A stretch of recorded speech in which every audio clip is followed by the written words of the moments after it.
sound of children's laughter echoed through my apartment at 3 a.m, but I lived alone on the 7th floor, and there were no kids in my building. The TV was off, my phone was on silent mode, and my neighbors were either asleep or out of town. Yet somewhere in the darkness of my living room, I could hear the unmistakable giggling of what sounded like cartoon characters having the time of their lives. But let me back up a bit and tell you how I ended up in this situation. Yesterday was just another ordinary Tuesday. I'd gotten home from my marketing job around 6:30, completely drained from back-to-back client meetings and a presentation that didn't go as smoothly as I'd hoped.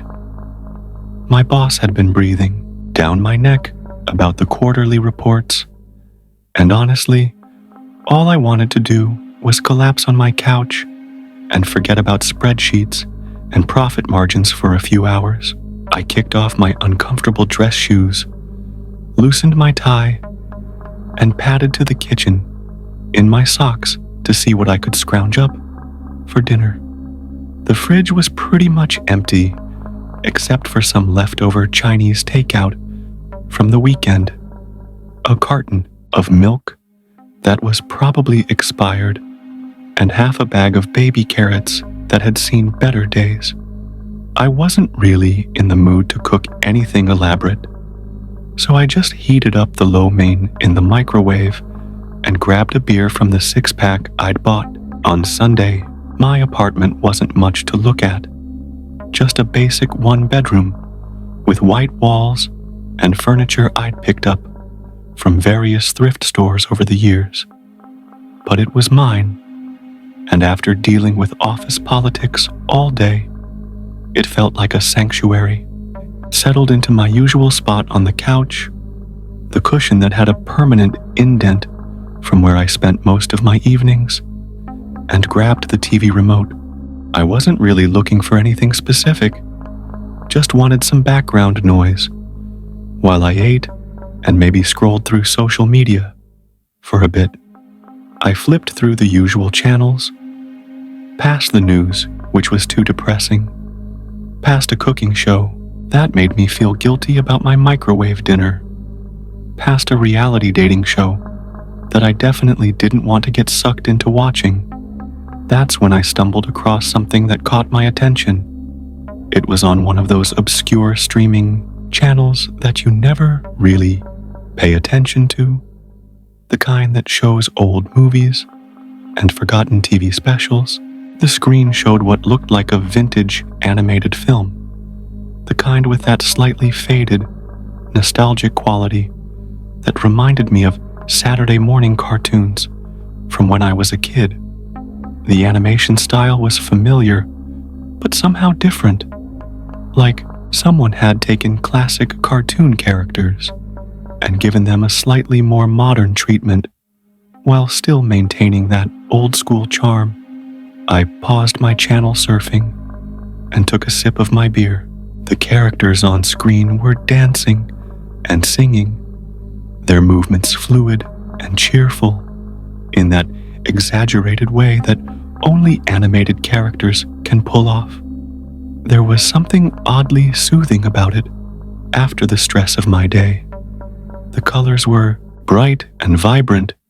The music had that bouncy, upbeat quality that made you want to tap your foot along with the rhythms. It reminded me of being 7 years old and not having a care in the world beyond whether I'd finished my homework and what cartoon would be on next. The film seemed to be some kind of musical adventure story.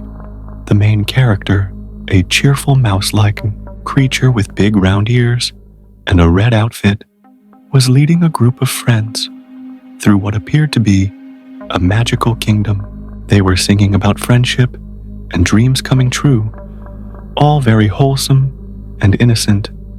I found myself actually getting into it, laughing at the silly jokes and rooting for the characters as they faced various obstacles in their quest. It was exactly the kind of mindless entertainment I needed after my rough day. I finished my lo mein while watching the characters navigate through enchanted forests and sparkling castles. The animation was actually quite impressive for what seemed to be an older production. The attention to detail was remarkable. From the way the characters' expressions conveyed genuine emotion to the intricate backgrounds that created a fully realized fantasy world, there was something almost hypnotic about the way the scenes flowed together, each transition perfectly timed with the musical score. About halfway through the film, I started to feel genuinely relaxed for the first time all day.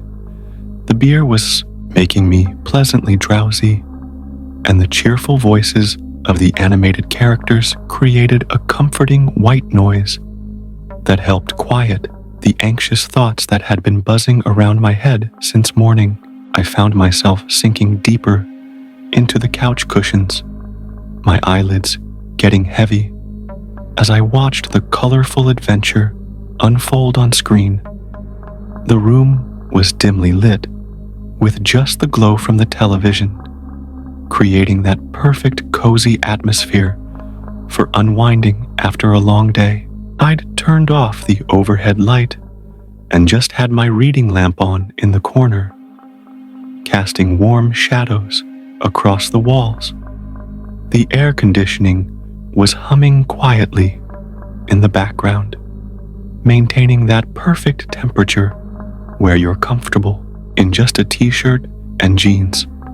Everything felt peaceful and normal, exactly how a Tuesday evening should feel. But as I continued watching, I started to notice some subtle details that seemed a bit off, though I couldn't quite put my finger on what bothered me about them. Maybe it was the way some of the background characters moved just a fraction of a second out of sync with the music, or how certain scenes seemed to linger just a moment too long on close-ups of the characters' faces. Their smiles seemed almost too wide, too enthusiastic, like they were trying just a little too hard to appear happy and carefree. I shook off the feeling and attributed it to my tired brain overthinking things. After all, it was just a cartoon, and I was probably reading way too much into animation techniques that were simply products of their time. Different eras had different styles, and what seemed slightly unusual to modern eyes was probably completely normal for whenever this film was made. I finished my beer and considered getting another one, but decided I was already relaxed enough and didn't want to overdo it on a weeknight. The story continued with the main character and his friends reaching what appeared to be the climax of their adventure. They'd found the magical artifact they'd been searching for and were celebrating with an elaborate song and dance number. All the supporting characters joined in, creating a massive chorus of animated figures spinning and twirling across the screen in perfect choreography. It should have been the triumphant moment that made you feel good about the world, the kind of ending that leaves you with a smile on your face. Instead, something about that celebration scene made me feel inexplicably uneasy. Maybe it was how the characters never seemed to blink during their close-ups, or how their laughter seemed to echo just a bit longer than it should have. The music, which had been cheerful and uplifting throughout the film, suddenly felt overwhelming, like it was playing just a little too loud, even though I hadn't touched the volume control. The bright colors that had seemed so appealing earlier now felt almost garish, too saturated and intense for comfort. I found myself leaning forward on the couch, no longer relaxed, but somehow alert and focused on the screen in a way that felt different from casual viewing. It was like when you're watching a movie and you sense that something scary is about to happen, except there was nothing obviously frightening about what I was seeing. Just cartoon characters being happy and musical, the way cartoon characters are supposed to be.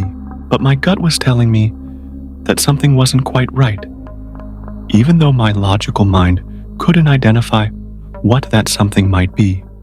The film ended with all the characters waving goodbye to the audience, their faces turned directly toward the camera as they smiled and gestured enthusiastically. The credits rolled over a still image of the main character giving a thumbs up, his oversized grin taking up most of the frame. The music faded to silence, and I was left sitting in my dimly lit living room with the sudden realization that my heart was beating faster than it should have been after watching what was essentially a children's movie. I grabbed the remote and quickly changed the channel to something more familiar, a late-night talk show rerun that I'd seen before. The contrast was jarring, going from bright animated colors to the more subdued lighting of a television studio, from musical fantasy to mundane celebrity interviews. I took a deep breath and told myself I was being ridiculous. It was just a cartoon, probably something that had been made decades ago and was now being aired on some random streaming channel to fill time slots. There was absolutely nothing sinister or unusual about animated characters being cheerful and energetic. But as I sat there trying to focus on the talk show host's monologue, I couldn't shake the image of those characters waving goodbye, their eyes seeming to look directly at me through the television screen, and somewhere in the back of my mind, I could still hear the echo of that overly enthusiastic laughter, even though the TV was now playing completely different audio. That's when I heard it again, faint but unmistakable, the sound of children's laughter coming from somewhere in my apartment, and I realized that my evening was about to become much more complicated than I'd planned. I muted the television and sat perfectly still, straining to hear where the sound was coming from. My apartment was small enough that I should have been able to identify the source immediately, but the laughter seemed to be coming from everywhere and nowhere at once. It wasn't loud enough to be coming from outside my windows, and it definitely wasn't from any of my neighbors' apartments, since the walls were thick enough that I rarely heard anything from the units next to mine. I stood up slowly and walked around my living room, listening carefully for any clue about where the sound might be originating. The laughter came in bursts, lasting maybe 3 or 4 seconds at a time, before fading into silence, then starting up again after random intervals. Sometimes it sounded like it was coming from the direction of my bedroom, other times from the kitchen, and occasionally it seemed to be right behind me, though when I turned around, there was never anything there except my familiar furniture and belongings. My first thought was that maybe I'd left something on, some device or app that was still running in the background. I checked my phone, but all my apps were closed, and my notifications were silent. My laptop was shut down and unplugged on my desk. The only electronic devices that were active were my television, which was definitely not the source since I'd changed the channel, and my air conditioning unit, which only made its normal humming sound. I walked into my bedroom and looked around carefully, checking my alarm clock radio, my phone charger, even opening my closet to see if somehow I'd left something running in there. Nothing seemed out of place or unusual.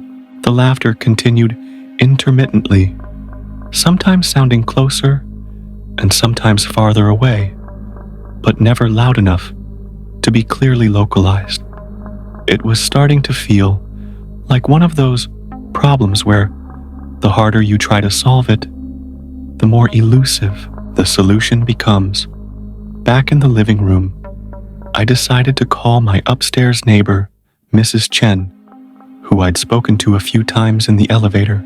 She was a retired teacher in her 60s who usually went to bed early, but maybe she was having trouble sleeping and had the TV on louder than usual.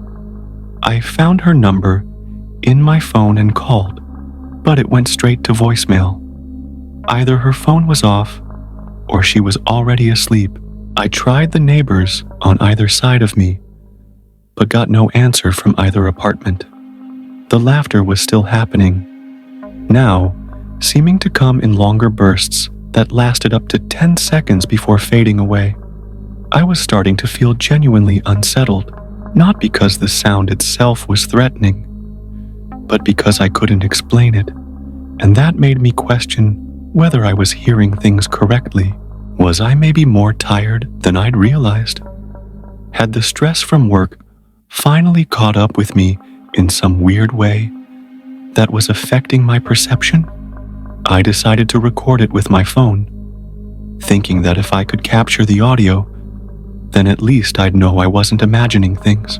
I opened my voice recording app and held the phone up, waiting for the next burst of laughter. But of course, as soon as I was ready to record, the sound stopped completely. I waited for several minutes in complete silence, my phone ready to capture whatever happened next. But nothing came. Just as I was about to give up and assume that whatever had been causing the sound had finally stopped, I heard it again. But this time, it was different. Instead of the generic children's laughter I'd been hearing before, it sounded more specific, more familiar. It sounded exactly like the laughter from the animated characters in the film I'd just watched. That same over-enthusiastic, slightly artificial quality that had made me uncomfortable during the final scene. I quickly started recording, and this time, I managed to capture about 5 seconds of the sound before it faded away again. I played back the recording immediately, and there it was, clear as day on my phone's speaker. The laughter was definitely real, not a product of my imagination or stress-induced hallucination, but hearing it played back on my phone made it sound even stranger than it had when I was hearing it live. There was something about the quality of the audio that didn't seem quite natural, like it had been processed or filtered in some way.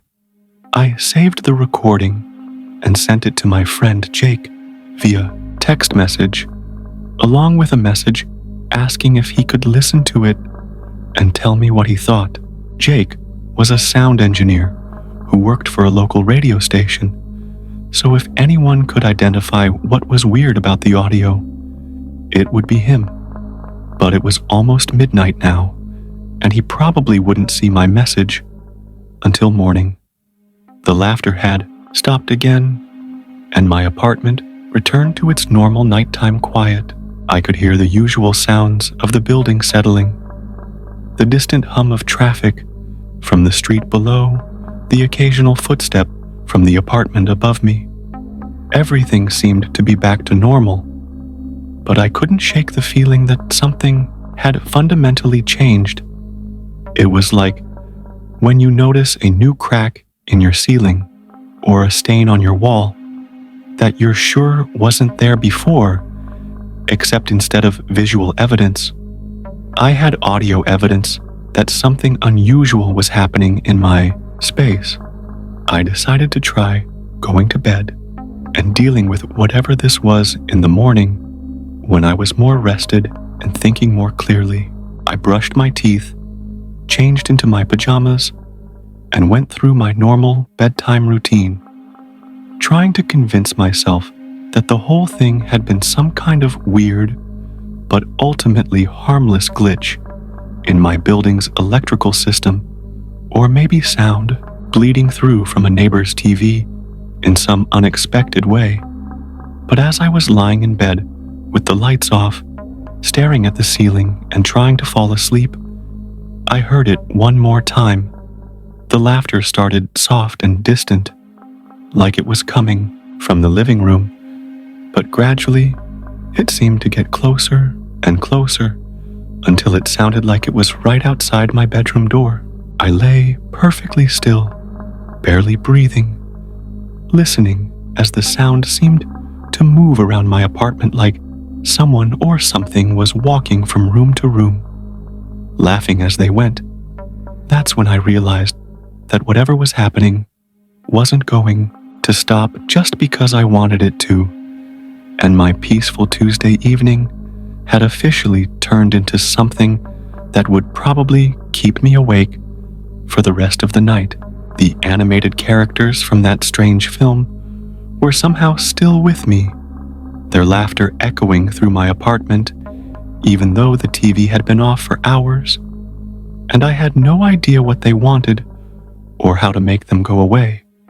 I grabbed my phone from the nightstand and tried calling Jake, even though I knew it was way too late for a casual phone call. It went straight to voicemail, and I left a rambling message asking him to call me back as soon as possible, because something weird was happening with audio in my apartment, and I needed his professional opinion. I knew I probably sounded crazy, but at that point, I didn't care about seeming rational as much as I cared about getting some kind of explanation for what I was experiencing. The laughter continued for another 10 minutes or so, moving around my apartment in what seemed like a deliberate pattern, visiting each room before finally fading away completely. When silence finally returned, it felt almost oppressive after hours of intermittent sound. I lay in bed, listening to my own heartbeat and the normal nighttime sounds of the city, wondering if the experience was over or if this was just the beginning of something much more complicated and disturbing than a simple case of mystery audio. In my apartment, I didn't sleep much that night, drifting in and out of light doze while staying alert for any return of the laughter. Every normal sound in my apartment seemed amplified and potentially significant. The refrigerator cycling on and off, the heating system clicking. Even my own breathing seemed unnaturally loud in the silence. When my alarm went off at 7 a.m., I felt like I'd been awake for most of the night, which was pretty close to the truth. I made coffee and checked my phone, hoping Jake had responded to my late-night message, but there was nothing yet. I played back the recording I'd made the night before, and in the harsh light of morning, it sounded even stranger than it had at the time. The laughter had an artificial quality that reminded me of old audio effects from vintage cartoons, but with an underlying tone that seemed almost mocking, like whoever was laughing was enjoying some kind of private joke at my expense. I got ready for work, on autopilot, showering and dressing, while trying to convince myself that I'd probably just been overtired and stressed, and that whatever had happened the night before would seem much less significant after a full day of normal activities and interaction with other people. But as I was gathering my things to leave for the office, I heard it again, just a brief burst of laughter, maybe 2 seconds long, coming from my living room. I stood frozen in my hallway, briefcase in one hand and car keys in the other, listening for any repeat of the sound. When nothing else happened, I quickly walked to the living room and looked around, but everything appeared exactly as I'd left it. The TV was off. My coffee mug was on the side table where I'd set it. My throw pillows were arranged the same way they'd been since I'd straightened up the couch before bed. There was no evidence that anything or anyone had been in the room except me, but I knew what I'd heard, and it was the same laughter that had kept me awake for most of the night. Whatever was happening wasn't limited to evening hours, and it wasn't going to resolve itself just because I ignored it. I was going to have to figure out what was causing it and find a way to make it stop, because the alternative was living with random bursts of cartoon laughter interrupting my daily life indefinitely, and that wasn't acceptable. I left for work feeling unsettled and distracted, already dreading coming home that evening and potentially dealing with more of the same mysterious audio phenomena. The day ahead suddenly felt like something to get through rather than just another normal Wednesday, and I had the uncomfortable feeling that my apartment, which had always been my refuge from the stress of daily life, was no longer the safe and predictable space I'd counted on it to be.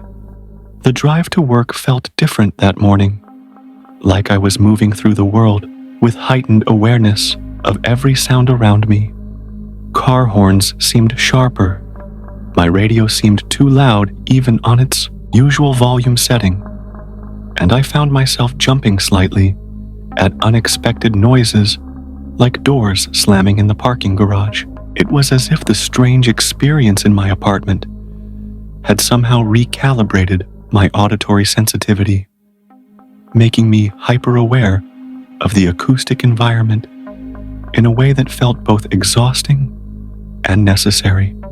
At the office, I tried to focus on my normal routine, but I kept finding myself distracted by sounds that wouldn't have registered as significant before. The copy machine in the hallway seemed unnaturally loud. My co-workers' conversations felt like they were happening at a higher volume than usual, and the background noise of the air conditioning system kept drawing my attention away from my computer screen. I checked my phone obsessively, hoping Jake would finally respond to my message, but hours passed without any communication from him. During my lunch break, I decided to do some research on my own.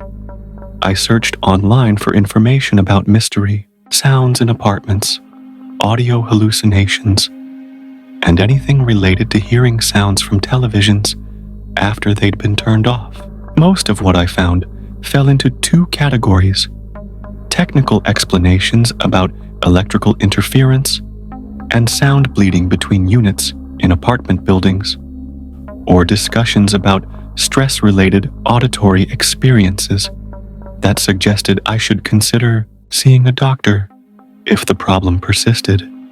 Neither category felt like it applied to my situation. The laughter I'd heard was too specific and too consistent to be random electrical interference. And while I was definitely stressed about the experience, now I'd been relatively relaxed when it first started happening. The audio I'd recorded proved that the sounds were real and not hallucinations, but it didn't help me understand what was causing them or how to make them stop. I tried calling the property management office for my building to ask if anyone else had reported unusual sounds or if there had been any maintenance work done recently that might explain audio anomalies.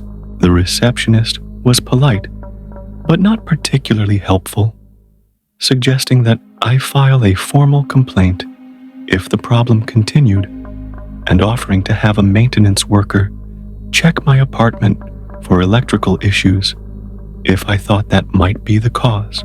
The idea of having a stranger come into my apartment to look for problems they probably wouldn't be able to find didn't appeal to me, especially since I couldn't adequately explain what the actual problem was without sounding like I was losing my grip on reality. How do you tell a maintenance worker that you're hearing cartoon character laughter with no identifiable source? It sounded crazy even to me, and I was the one experiencing it. I spent the rest of my lunch break sitting in my car in the office parking lot, listening to the recording I'd made the night before over and over again. Each time I played it back, I noticed different details about the audio. The laughter wasn't just generic children's voices.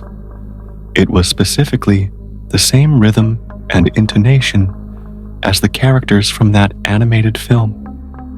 There were even moments where I could almost make out individual character voices within the group laughter, as if each animated figure was contributing their own distinct sound to the overall effect. The more I analyzed the recording, the more convinced I became that whatever was happening was directly connected to that film I'd watched.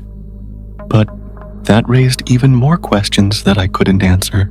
How could watching a cartoon on television somehow cause audio from that cartoon to start playing in my apartment hours later? Was it possible that the streaming channel was still broadcasting somehow, even though I'd changed channels and the sound wasn't coming from my TV? I called the cable company during my afternoon break and spent 20 frustrating minutes on hold before speaking to a customer service representative who clearly thought I was either confused about how my equipment worked or possibly having some kind of breakdown. She walked me through the basic troubleshooting steps for audio problems, none of which applied to my situation, and eventually suggested that I unplug my cable box overnight and see if that resolved the issue. It wasn't helpful advice, since the sounds weren't coming from my television, but I made a note to try it anyway, just to eliminate one more possibility. At this point, I was willing to try anything that might provide some kind of explanation or solution, no matter how unlikely it seemed to actually work.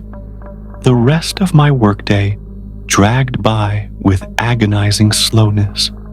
I kept checking my phone for messages from Jake, glancing at the clock every few minutes, and finding it impossible to concentrate on my normal tasks. My co-workers started to notice that I seemed distracted and on edge, asking if I was feeling okay and whether I needed to leave early if I was coming down with something. I made vague excuses about not sleeping well and having some issues with my apartment, which was technically true, even if it didn't capture the full weirdness of what I was dealing with. By the time 5 o'clock rolled around, I was dreading going home more than I'd ever dreaded anything in my adult life. My apartment, which had always been my sanctuary after long days at the office, now felt like a place where inexplicable and potentially disturbing things happened without warning. But I couldn't avoid going home indefinitely, and part of me hoped that maybe the problem had resolved itself during the day and everything would be back to normal when I got there. The drive home felt like the longest 20 minutes of my life. I found myself taking the long way, making unnecessary stops at the grocery store and the gas station, anything to delay arriving at my building. When I finally pulled into my parking space, I sat in my car for several minutes, just staring up at my 7th floor windows and trying to summon the courage to go inside and face whatever might be waiting for me. The elevator ride up to my floor felt surreal, like I was traveling toward an uncertain fate, rather than just going home after a normal day at work. I stood outside my apartment door for a long moment, keys in my hand, listening for any sounds coming from inside. Everything seemed quiet, but that didn't necessarily mean anything since the laughter had been intermittent and unpredictable from the beginning. I unlocked the door and stepped inside, immediately alert for any unusual sounds. My apartment looked exactly as I'd left it that morning. Nothing out of place or obviously different. The silence felt almost oppressive after a day of anticipating problems, and for a moment I allowed myself to hope that maybe the whole thing had been some kind of temporary glitch that had fixed itself while I was gone. I set down my briefcase and keys, kicked off my shoes, and went to the kitchen to get something to drink. As I was opening the refrigerator, I heard my phone buzz with a text message. It was finally a response from Jake, and I felt a surge of relief at the prospect of getting some professional insight into my audio recording. His message was short, but intriguing. "Dude, that recording is seriously weird. Can you call me? I'm at the studio until 8 if you want to come by. This is something you need to hear on proper equipment." I immediately called him back, and he answered on the first ring. "Hey man, I was wondering when you'd get back to me," he said. "I've been thinking about your recording all day. Where did you say you captured this audio?" I explained the whole situation, from watching the animated film to hearing the laughter throughout the night. And again, that morning, Jake listened without interrupting, and when I finished, he was quiet for a long moment before responding. "Okay, this is going to sound crazy," he said, "but I think you need to come to the studio and listen to this through our monitors." When I ran your recording through our analysis software, it showed some really unusual characteristics. The audio has layers that aren't obvious when you're listening on phone speakers or regular headphones. There's something embedded in those laugh tracks that I've never seen before. The way he said it made my blood run cold. "What kind of something?" I asked. "I don't want to influence your perception before you hear it yourself," Jake replied. "But let's just say that if someone created this audio intentionally, they knew what they were doing from a technical standpoint. This isn't just random sound. It's been engineered. Can you get here in the next hour? Here in the next hour." I looked around my apartment, which suddenly felt less like a safe space and more like a location where inexplicable things happened to me without my consent. The idea of staying there alone for the evening, waiting for more mysterious laughter, was far less appealing than driving across town to get some answers about what I'd recorded. "I'll be there in 30 minutes, I told Jake, already grabbing my keys and heading for the door. As I was locking my apartment, I heard it again. A brief burst of laughter, maybe 3 seconds long, coming from inside my unit, even though I'd just been in there and knew for certain that no audio devices were running. I stood in the hallway with my key still in the lock, listening as the sound faded away, and realized that whatever was happening was escalating beyond just nighttime occurrences. The laughter was becoming more frequent, more bold, almost like it was responding to my attempts to understand and control it. I practically ran to the elevator, suddenly desperate to get out of my building and away from whatever force was turning my home into a source of constant unease. The drive to Jake's studio couldn't happen fast enough, and for the first time since this whole thing started, I felt like I might actually be moving towards some kind of explanation instead of just experiencing increasingly weird phenomena without any context to make sense of them. But as I drove through the city toward what I hoped would be answers, I couldn't shake the feeling that understanding what was happening might turn out to be more disturbing than remaining ignorant about it. Sometimes the truth is scarier than the mystery, and I was starting to suspect that my encounter with that animated film had set something in motion that was far more complex and potentially dangerous than simple audio anomalies in my apartment.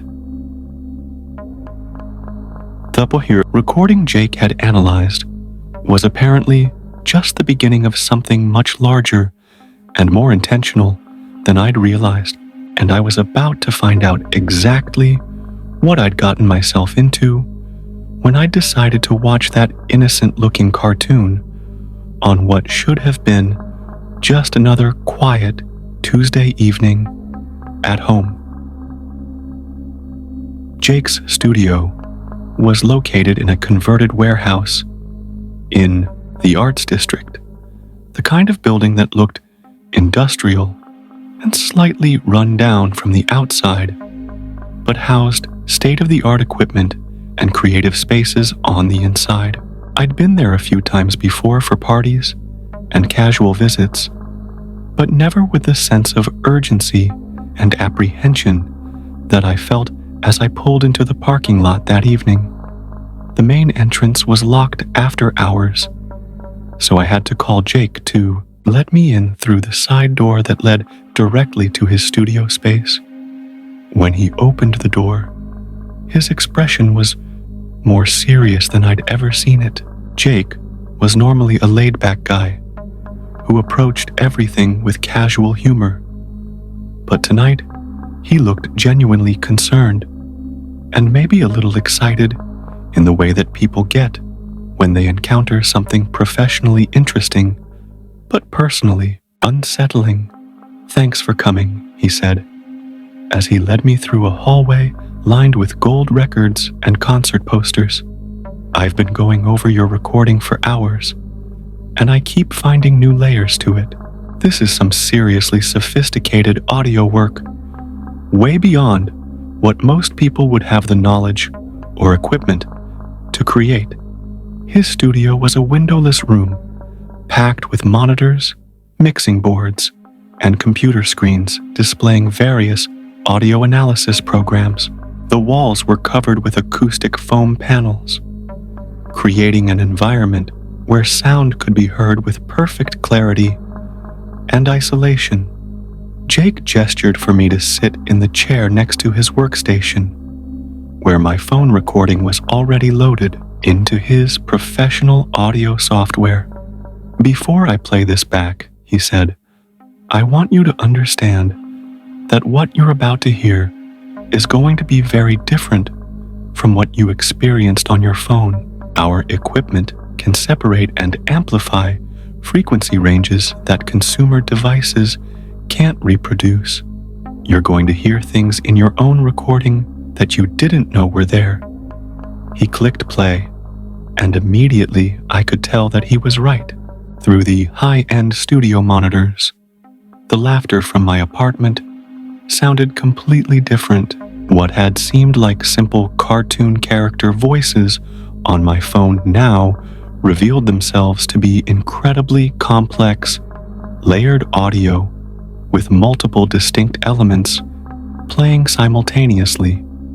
The most obvious layer was the laughter I'd been hearing all along, but underneath it there were whispers, so quiet they were almost subliminal, but definitely present. Jake adjusted some controls on his mixing board, isolating and amplifying the whisper track until it became clearly audible. The voices were speaking in what sounded like reversed English, playing backwards at a speed that made individual words difficult to understand, but created an overall effect that was deeply unsettling.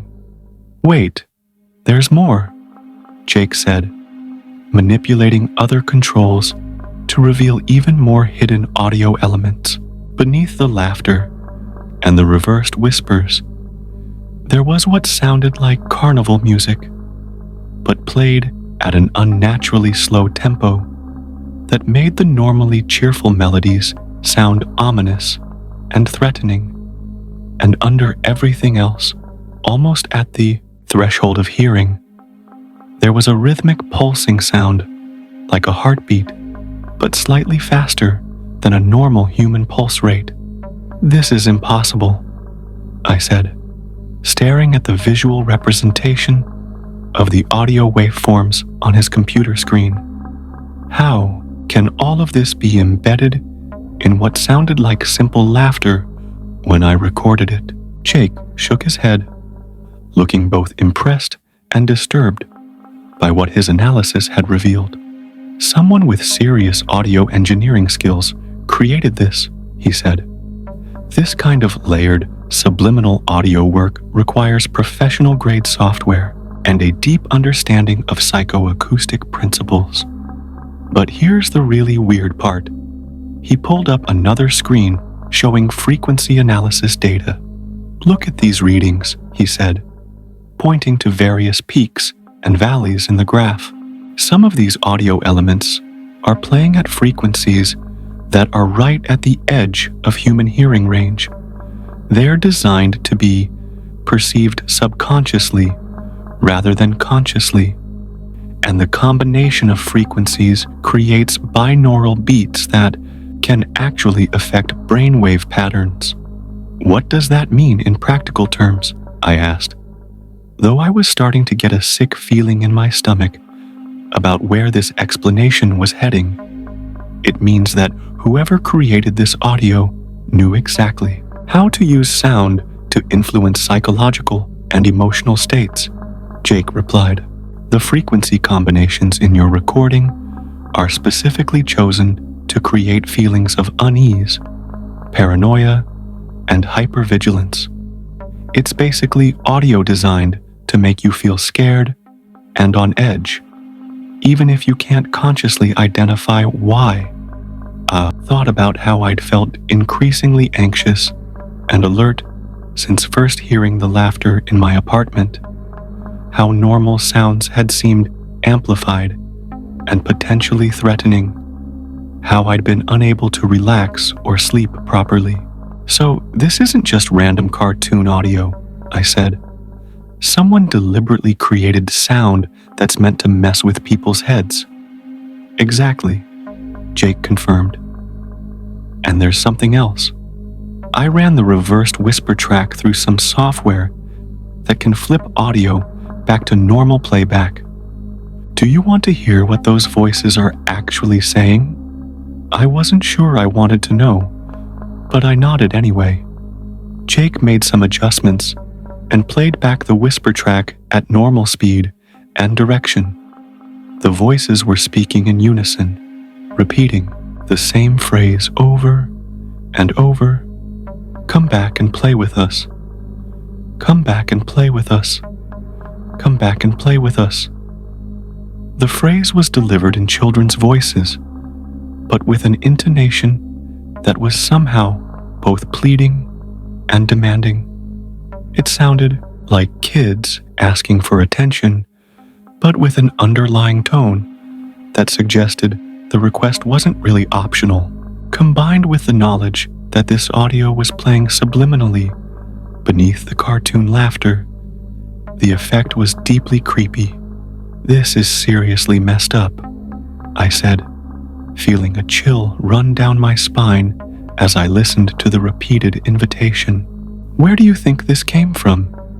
Could it have been embedded in that animated film I watched?" Jake considered the question. "It's possible," he said. "If someone had access to the broadcast stream or the source files for that film, they could have added these audio layers, but that would require getting into the streaming services systems, which would be pretty sophisticated hacking. Or," he paused, looking thoughtful. "Or what?" I prompted. "Or the film itself was created specifically to deliver this audio payload," he said. "Think about it. You found this movie on some obscure streaming channel that you'd never paid attention to before. What if that entire channel exists just to broadcast content that's designed to affect viewers in specific ways? What if you weren't randomly discovering entertainment, but being deliberately targeted with something designed to get inside your head? The implications of what he was suggesting were terrifying. The idea that I'd been specifically targeted, that the film and the streaming channel had been set up to deliver psychologically manipulative audio to unsuspecting viewers, made me feel like I'd been violated in a way that went far beyond simple privacy invasion. Someone had used sophisticated technology and psychological knowledge to get into my head and make me feel scared and paranoid in my own home. But why? I asked. What would be the point of targeting random people with this kind of audio manipulation? Jake shrugged. Could be anything. Maybe it's some kind of psychological experiment. Maybe it's a way to test new forms of advertising or behavioral modification. Or maybe someone just gets off on screwing with people's heads remotely. The technology exists to do this kind of thing. But most people don't know enough about audio engineering to realize they're being manipulated. I felt a surge of anger mixed with fear. The idea that I'd been unknowingly subjected to some kind of psychological manipulation experiment made me want to find whoever was responsible and confront them directly. But at the same time, the sophistication of what Jake had revealed made it clear that I was dealing with people who had resources and knowledge far beyond anything I could match. So what do? I asked. How do I make this stop? Jake saved the audio files to a secure drive and handed it to me. First, you document everything, he said.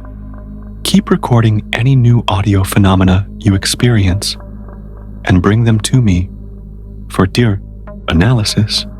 Second, you might want to consider filing a report with the authorities. This kind of targeted psychological manipulation could be illegal, depending on how it's being implemented. What authorities would even know how to deal with something like this? I asked. Start with local police and see if they can refer you to someone who handles cybercrime or electronic harassment, Jake suggested. At minimum, you want an official record that this is happening to you. And third, you need to secure your living space and your electronic devices. If someone can broadcast audio into your apartment, they might have access to other systems too. The drive back to my apartment felt like traveling toward enemy territory. Everything Jake had revealed about the sophisticated psychological manipulation embedded in what I'd thought was simple cartoon laughter made me see my living space as potentially compromised in ways I couldn't detect or control. If someone had the ability to project engineered audio into my home, what else might they be capable of? I stopped at an electronics store on the way home and bought a white noise machine, hoping that constant background sound might mask or interfere with whatever audio manipulation was being directed at me. I also picked up a digital recorder with better quality than my phone, figuring that if I was going to be documenting ongoing harassment, I should have proper equipment for capturing evidence. When I finally got back to my building, I sat in my car for several minutes, staring up at my 7th floor windows and trying to prepare myself mentally for whatever might be waiting inside. The knowledge of what was really embedded in those seemingly innocent cartoon sounds made the prospect of dealing with more mysterious laughter much more threatening than it had been when I thought it was just unexplained audio phenomena. I made it to my apartment door without incident. But as I was unlocking it, I could hear faint music coming from inside. Not the laughter this time, but what sounded like carnival or circus music, playing at a volume just loud enough to be noticeable, but not loud enough to disturb the neighbors. I stood in the hallway listening, recognizing the melody as the same carnival music Jake had isolated from the subliminal layers of my recording. The fact that the hidden audio elements were now playing at audible volumes suggested that whoever was responsible for this harassment knew I'd discovered their manipulation techniques and was escalating their tactics accordingly. It felt like a taunt, a way of showing me that they were aware of my attempts to understand what was happening and were responding by making their presence more obvious and invasive. I opened the door and stepped inside, immediately noticing that the music seemed to be coming from multiple directions at once, just like the laughter had been. But now that I knew what I was really hearing, the effect was much more disturbing. This wasn't random audio bleeding through from neighboring apartments or mysterious technical glitches. This was deliberate psychological warfare being conducted against me in my own home. I set up the white noise machine in my bedroom and turned it on at maximum volume, hoping to create an audio environment where subliminal manipulation would be less effective. Then I placed the new digital recorder in my living room and set it to continuously record throughout the night. If this harassment was going to continue, I wanted to capture as much evidence as possible. The carnival music played intermittently for the next several hours, sometimes fading to barely audible levels, and sometimes increasing to a volume that made it impossible to ignore. I tried watching television to distract myself, but found that I couldn't concentrate on anything except listening for changes in the audio patterns and wondering what psychological effects the subliminal frequencies might be having on me, even through the white noise machine. Around midnight, the music stopped completely, but instead of feeling relieved, I found myself more on edge than ever. The silence felt ominous, like the calm before a storm, and I had the distinct impression that whatever was coming next would be worse than what I'd experienced so far. I lay in bed with the white noise machine running and the digital recorder capturing everything, staring at the ceiling and trying to stay alert for whatever form the harassment might take next. That's when I heard the voices, not the subliminal whispers that Jake had isolated from my original recording, but clear, audible speech coming from my living room, multiple voices talking and laughing, having what sounded like a casual conversation, as if a group of people had somehow entered my apartment and were hanging out without my permission. I grabbed the baseball bat I kept beside my bed and crept toward my bedroom door, listening carefully to try to determine how many people were in my living room and what they might be doing there.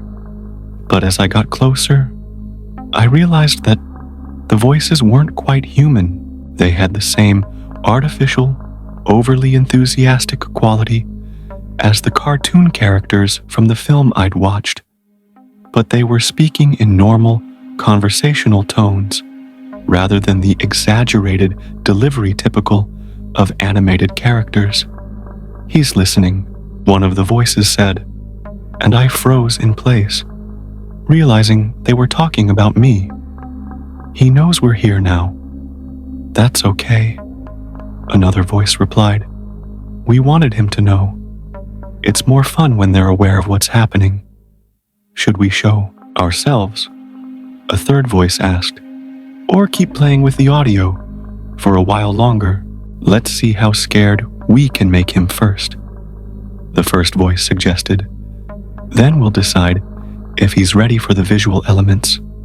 I stood paralyzed in my doorway, gripping the baseball bat and trying to process what I was hearing. The voices were discussing me like I was some kind of experimental subject, talking about escalating their harassment in ways that suggested this was all part of a planned campaign rather than random supernatural phenomena. The casual tone of their conversation made it somehow more terrifying than if they'd been making direct threats.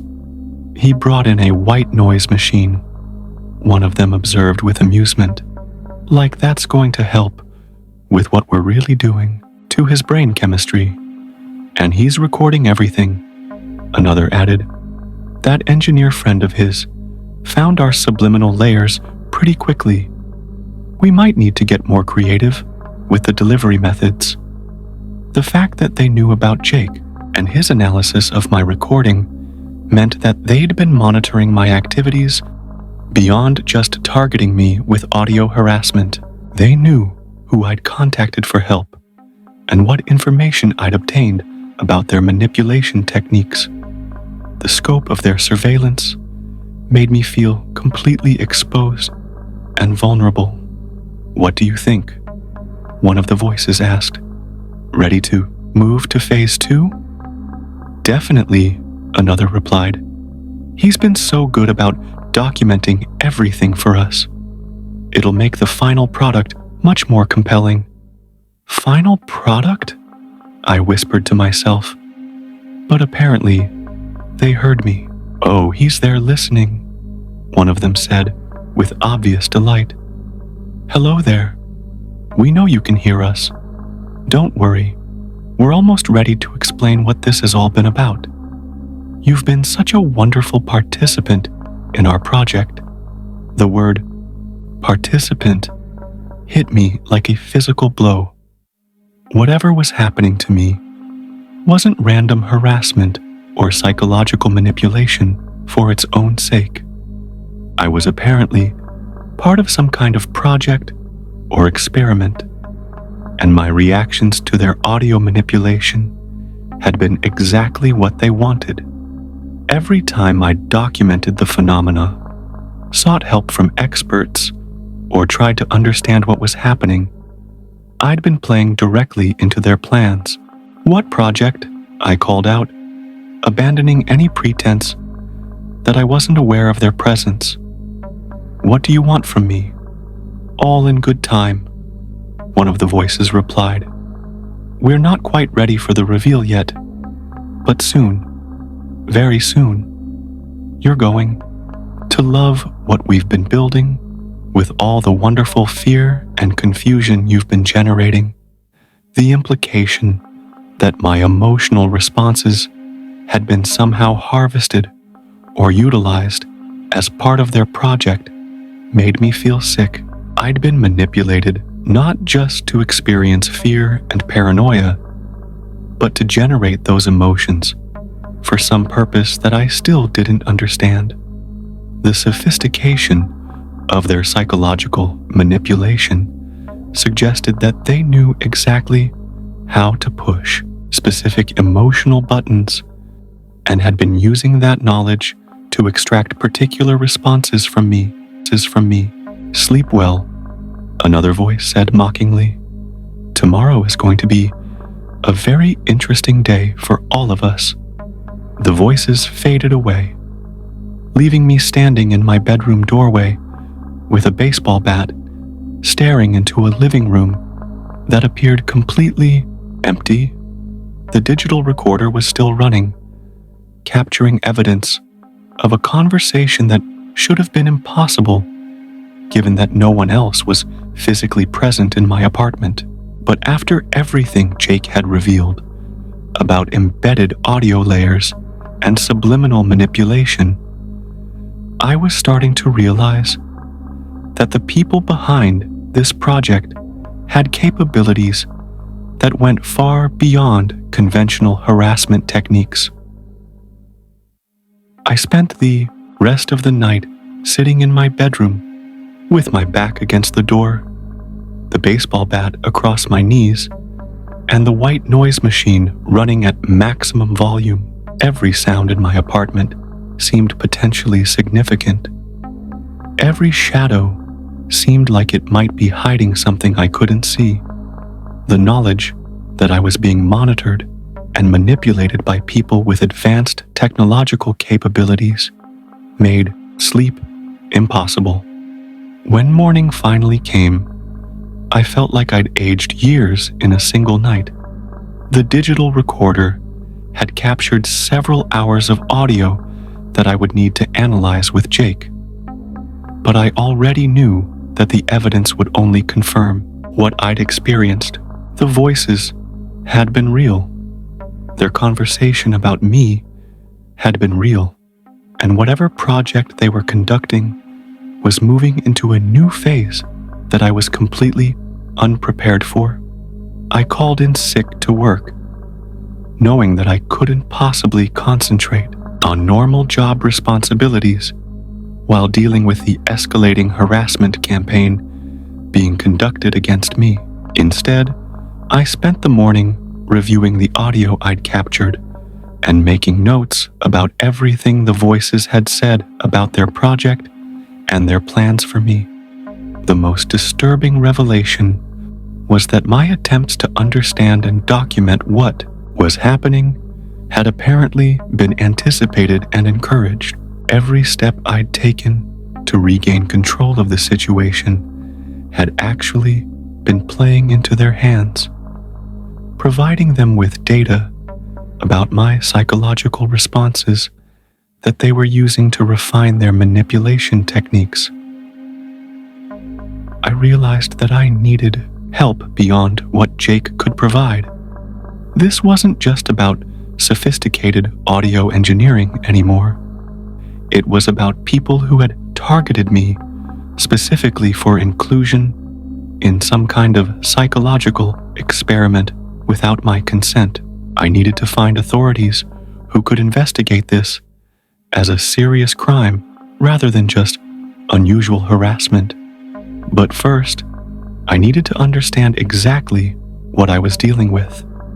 The voices had mentioned visual elements and phase 2 of their project, suggesting that what I'd experienced so far was just the beginning of something much more intensive and invasive. If I was going to fight back effectively, I needed to know what they were really capable of and what their ultimate goals might be.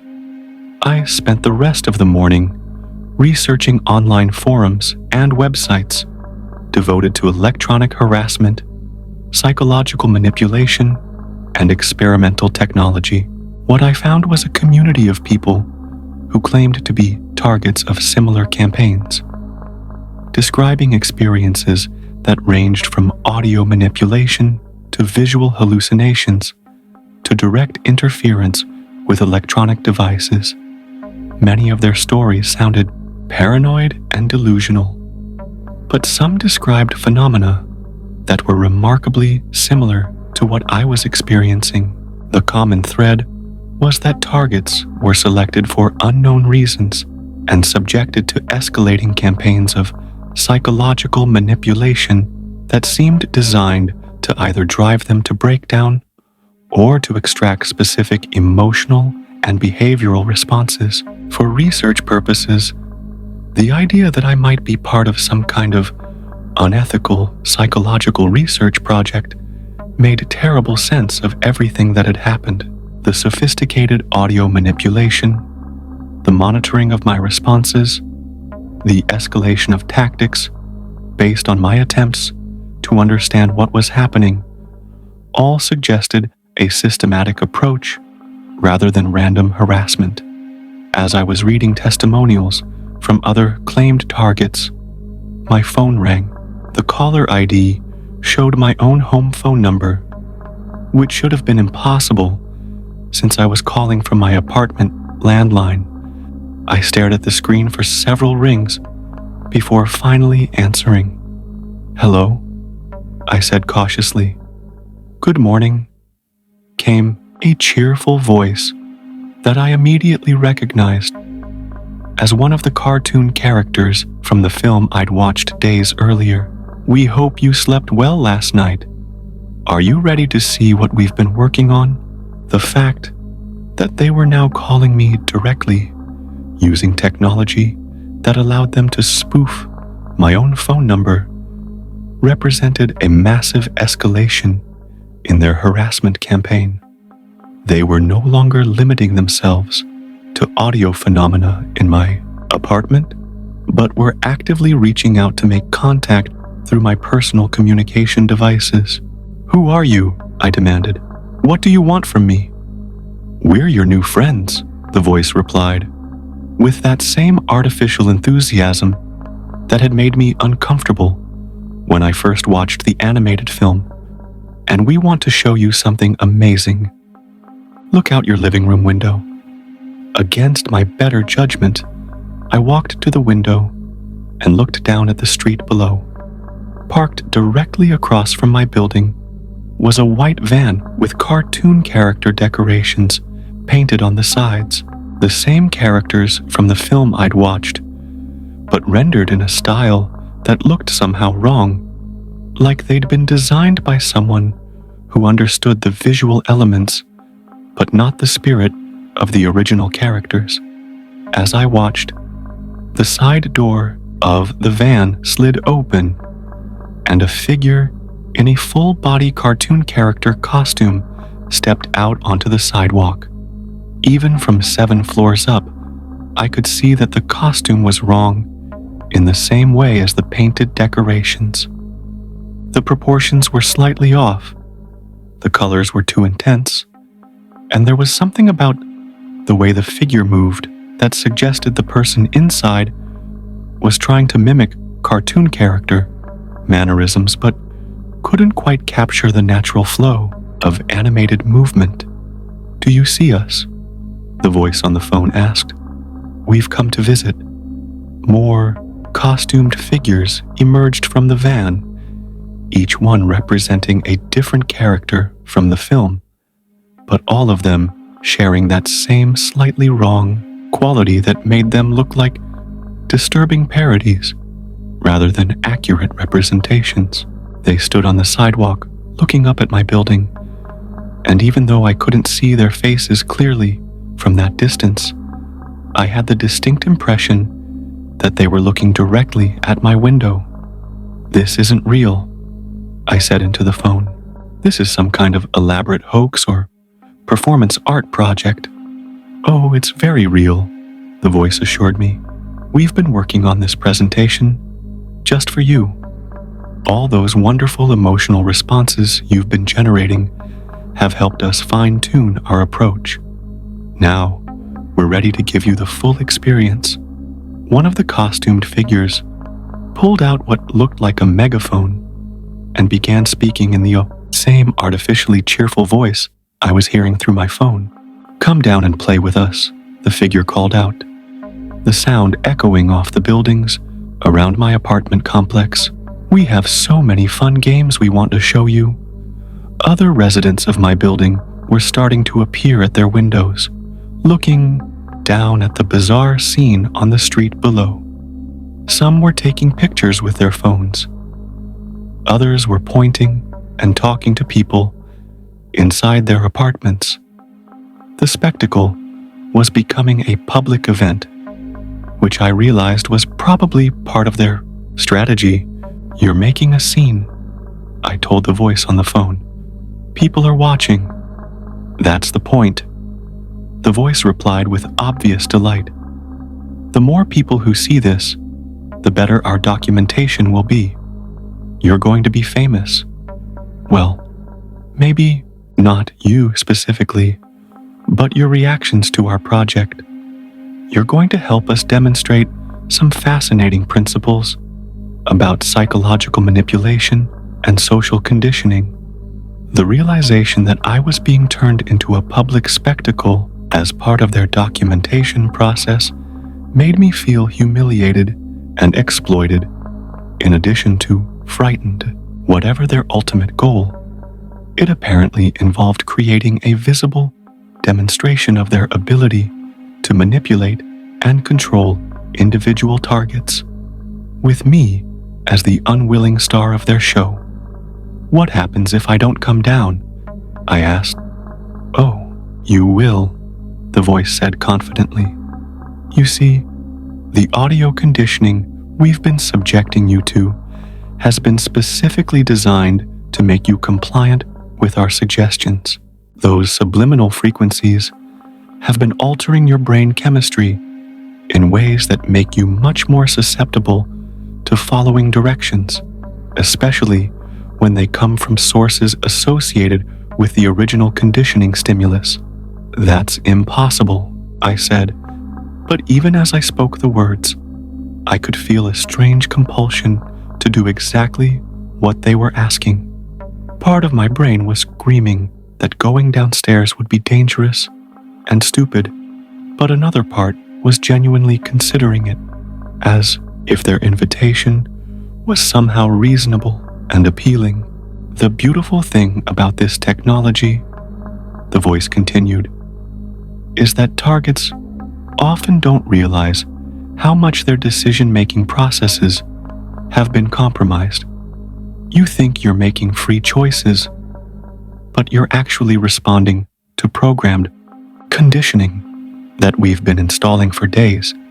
It's really quite elegant, the idea that my thoughts and decisions had been systematically compromised by their audio manipulation was more terrifying than any direct threat they could have made. If I couldn't trust my own judgment about what was safe or reasonable, then I had no reliable way to protect myself from whatever they had planned. I looked down at the street again and saw that more costumed figures had emerged from the van, creating what looked like a small parade or festival gathering on the sidewalk. Residents of my building and neighboring buildings were coming outside to watch, some bringing their children to see what they probably assumed was some kind of entertainment event. "All those people," I said, "you're putting innocent bystanders at risk." "Not at risk," the voice corrected. "They're additional data points. We're very interested in how communities respond to public demonstrations of our conditioning techniques. This is valuable research that will help us refine our methods for future applications." The casual way they talked about using innocent people as research subjects without their knowledge or consent revealed the true scope of what I was dealing with. This wasn't just harassment directed at me personally. It was part of a larger experimental program that treated entire communities as laboratory environments for testing psychological manipulation technologies. "I'm calling the police," I said. "Please, do," the voice encouraged. "Their response patterns are another important data point we want to capture. We're particularly interested in how law enforcement agencies handle situations involving technologies they don't understand. Will they dismiss the complaints as delusions? Will they treat it as a public safety issue? Will they be able to identify the actual technological components of what we're doing? All very useful information for our research." The fact that they actively wanted me to involve the authorities suggested that they'd planned for that contingency and believed they could benefit from whatever response they received. It made me realize that every action I took in response to their harassment was probably playing into their research objectives somehow. I hung up the phone and immediately dialed 911, reporting that there were suspicious people in costumes harassing residents from the street and making threatening phone calls. The dispatcher took my information and said they'd send a patrol car to investigate, but warned me that it might take some time since it didn't sound like an immediate emergency situation. While I waited for the police to arrive, I continued watching the scene from my window. The costumed figures had begun performing what looked like a choreographed dance routine, drawing larger crowds of spectators who seemed to be treating it as impromptu street entertainment. Children were laughing and clapping, parents were taking videos, and the whole thing had the atmosphere of a spontaneous community festival. It was a brilliant manipulation tactic, I realized. By creating something that looked like harmless entertainment, they were ensuring that any attempts I made to characterize them as threatening or dangerous would seem paranoid and unreasonable. Who calls the police on people in cartoon costumes, putting on a free show for kids? But I knew what was really happening, and the apparent innocence of their public performance made it even more sinister. They were demonstrating their ability to infiltrate and manipulate community spaces while conducting psychological experiments on unwilling subjects, all while maintaining the appearance of harmless entertainment. My phone rang again, once more showing my own number on the caller ID. This time, I didn't answer, but the ringing continued for several minutes before finally stopping almost immediately. My apartment landline started ringing, then my work phone, then back to my cell phone in a pattern that suggested they had access to all of my contact information and communication devices. The coordinated harassment across multiple phone lines, while simultaneously conducting a public spectacle outside my building, demonstrated a level of technical sophistication and resource allocation that went far beyond what individual pranksters or small groups could accomplish. This was clearly a well-funded operation with access to advanced technology and significant manpower. When the police finally arrived, I watched from my window as two officers approached the costumed figures and began asking questions. The conversation appeared friendly and casual, with the officers even laughing at some point.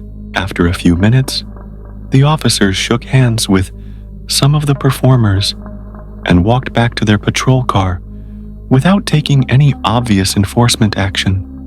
My phone rang again, and this time I answered immediately. The police were very understanding, the cheerful voice informed me. We explained that we're filming a documentary about community responses to unexpected entertainment, and they were quite helpful in making sure we weren't violating any local ordinances. They even signed releases, allowing us to use their footage in our final product. This is insane, I said. You can't just experiment on people without their consent. Actually, we can, the voice replied matter-of-factly. The legal frameworks around psychological research have some very interesting loopholes, especially when the research is conducted in public spaces and doesn't involve direct physical contact with subjects. And since you watched our film voluntarily and continue to engage with our stimuli, you've provided implied consent for participation in our study. The legalistic interpretation of consent was clearly designed to provide them with plausible deniability if their activities were ever challenged. But it didn't change the fact that I'd been manipulated and harassed without being informed about what was really happening. The sophisticated legal and technical planning suggested that this wasn't their first project of this type. What's the end game? I asked.